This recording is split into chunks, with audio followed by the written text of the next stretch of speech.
நீலமலை தொலைக்காட்சியின் நகர்வளப் பகுதி. செய்திகளை வாசிப்பது மலைகளின் அரசி உங்கள் நீலமலை அன்பில்.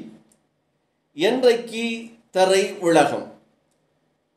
திரைப்பட சம்பந்தமாக அப்பப்போது நம்முடைய நீலமலை தொலைக்காட்சியில் தகவலை தந்து கொண்டிருக்கிறோம். இந்த நகர்வளம் மூலமாக இன்றைக்கு பார்க்கவிருப்பது பிரபலமான திரைப்பட நடிகை கீர்த்திகா சுரேஷ். கீர்த்திகா சுரேஷ் அவர்கள் சாவுத்திரி, நடிகர் திலகம் சாவுத்திரியினுடைய வாழ்க்கை வரலாற்று திரைப்படத்தில் நடித்து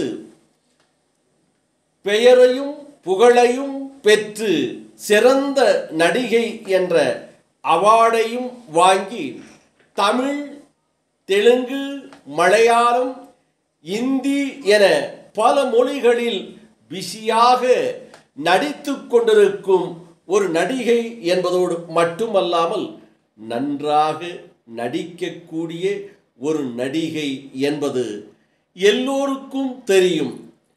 அவர் நடிகை மேனகா அந்த காலத்திலே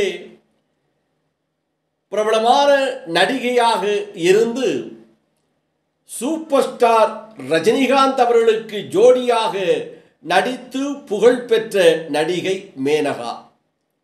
அந்த மேனகா சுரேஷ் இருவருடைய புதல்வி என்பது எல்லோரும் அறிவோம் கீர்த்திகாவை. கீர்த்திகா சுரேஷுக்கு தற்போது திருமணம் நடைபெறவிருக்கிறது என்ற அறிவிப்பு வந்திருக்கிறது. இதில் என்ன புதுமை இருக்கிறது, இதில் என்ன அதிசயம் இருக்கிறது என்று சொன்னால் இருக்கிறது. அதனால்தான் நமது நகர்வளப் பகுதியில் செய்தியாக இதை நாம் போடுகிறோம். கீர்த்திகா சுரேஷுக்கும் அவரை மணக்கவிருக்கின்ற காதலர் அந்தோனி தட்டிலுக்கும் 2 முறை திருமணம் நடைபெறவிருக்கிறது. எப்படி 2 முறை திருமணம் என்று சொன்னால், முதலிலே காதலர் அந்தோனிக்கும் கீர்த்திகா சுரேஷுக்கும் கிறிஸ்துவ தேவாலயத்தில் தேவாலய வைத்து கிறிஸ்துவ முறைப்படி திருமணம் நடைபெறும். இந்த தேவாலயம் இருக்கிறதல்லவா, இந்த தேவாலயத்தை போல கிறிஸ்துவ முறைப்படி கீர்த்திகா சுரேஷுக்கும் அந்தோனிக்கும் திருமணம் நடைபெறும்.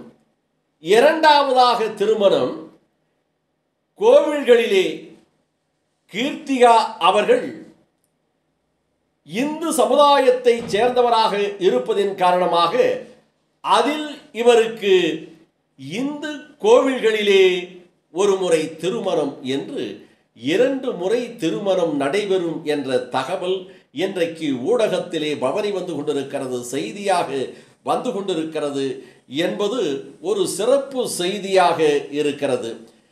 இதில் கீர்த்திகாவினுடைய திருமணத்தினுடைய நிகழ்ச்சியை பார்ப்பதற்கு அவருடைய ரசிகர் பெருமக்கள் ஆவலோடு காத்திருக்கிறார்கள் என்று தெரிவித்து, அதை போல நமது நீலமலை தொலைக்காட்சி நேயர்களும் நாமும் காணவிருக்கிறோம் என்று தெரிவித்து, நகர்வள பகுதியிலே வணக்கம் கூறி விடைபெறுவதற்கு முன்பாக இப்படிப்பட்ட செய்திகளை எல்லாம் நமக்கு தருகின்ற நமது செய்தியாளர், எடிட்டர், ஒளிப்பதிவாளராக இருக்கக்கூடிய பிரசாத் அவர்களோடு வணக்கம் கூறி விடைபெறுவதற்கு முன்பாக இதுபோன்ற செய்திகளை உடனுக்குடன் தெரிந்து கொள்ள உங்கள் நீலமலை தொலைக்காட்சியில் இதுவரை நீங்கள் அங்கத்தினராக மாறாமல் இருந்தால் நீங்கள் உடனடியாக என்எம் டிவி பகுதியிலே சென்று சப்ஸ்கிரைப் செய்து பெல் பட்டனை அமர்த்தி அங்கத்தினராக மாறினார் இனி என்ன எப்போது வேண்டுமையானாலும் இதுபோன்ற செய்திகளை கண்டுகளிக்கலாம் என்று தெரிவிப்பதோடு, இதை செய்திகளை எல்லாம் பார்த்து ரசித்து எங்களுக்கு உங்களுடைய கருத்துக்களை பரிமாறுங்கள் என்று பண்போடு அன்போடு கேட்டு வணக்கம் கூறி விடைபெறுவது என்றென்று உங்கள் நீலமலை அன்பில்.